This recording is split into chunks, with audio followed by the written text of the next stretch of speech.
KKR team আগামীকাল অর্থাৎ 26শে April Kolkata Eden গার্ডেন্সের মাঠে পাঞ্জাবের বিরুদ্ধে মাঠে নামতে চলেছে।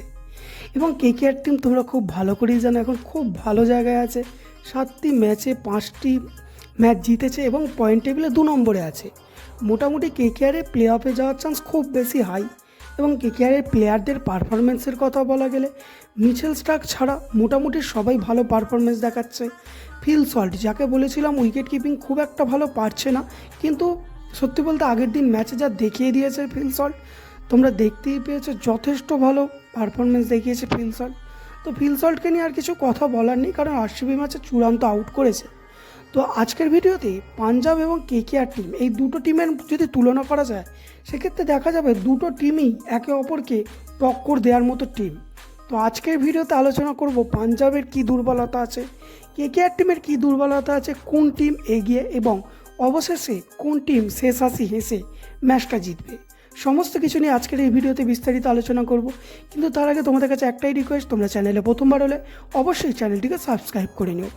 দেখো, আরসিবির বিরুদ্ধে ম্যাচে কলকাতা ইডেন গার্ডেন্সে আরসিবি ভেবেছিল হয়তো যে কেকেআর টিম স্পিনার পিচ রাখবে, কারণ কলকাতা ইডেন গার্ডেনের বেশিরভাগ পিচই স্পিনার পিচ হয়।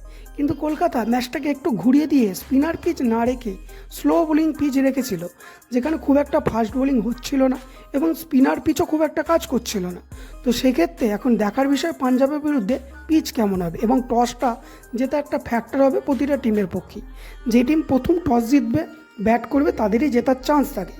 সবার প্রথম যদি বিদেশির তুলনা কথা করা যায়, সেক্ষেত্রে তোমরা জানো পাঞ্জাবের কাছে কাগিসো রাবাডা আছে, কেকেআর টিমের কাছে মিচেল স্টার্ক আছে।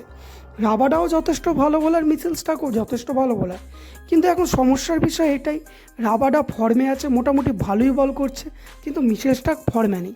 সেক্ষেত্রে কিছুটা হলেও এগিয়ে থাকছে পাঞ্জাব। এবার যদি সুনীল নারিনের কথা বলা যায়, সত্যি বলতে সুনীল নারিন যা খেলছে, ক্রিস গেল ছাড়া তো তাকে এখন ব্যাকআপ করার মতো প্লেয়ার কেউ নেই। কিন্তু তাও স্যাম কারানও খুব একটা খারাপ প্লেয়ার নয়, হয়তো সেরকম ছন্দে নেই, কিন্তু ভালো প্লেয়ার। তো কেকেআর টিমের যেমন সুনীল নারিন আছে, পাঞ্জাবের কাছেও স্যাম কারান আছে। এবার যদি আন্দ্রে রাসেলের কথা বলা যায়, তার ব্যাকআপ পাঞ্জাবের কাছে কী আছে? তোমরা জানো পাঞ্জাবের কাছেও আছে লিয়ম লিভিংস্টন।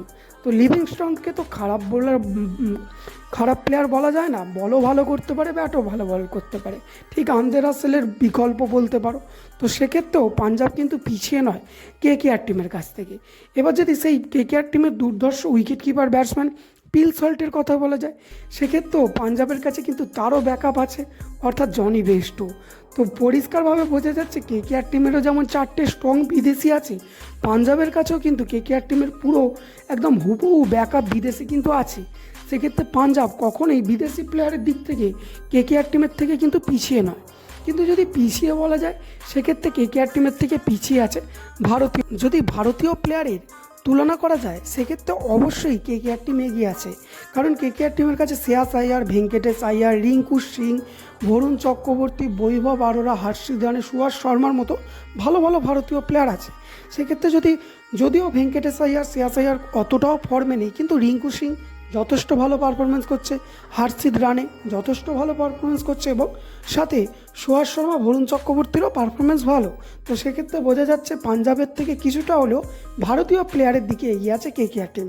তো ওভারঅল যদি বলা যায়, এবং কেকেআর টিম একটা জেতার ছন্দে আছে, পাঞ্জাব গুজরাটের কাছেই ম্যাচ হেরে গেছে, তো কিছুটা হলেও কেকেআর টিমের একটা কনফিডেন্স লেভেল হাই আছে।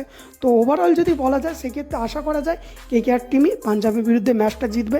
এবং তোমরা যদি সত্যিকারে কেকেআর ফ্যান হও, অবশ্যই ভিডিওটি বন্ধুদের মধ্যে শেয়ার করো, এবং ভিডিওটি কেমন লাগলো কমেন্টে জানাতে ভুলো না।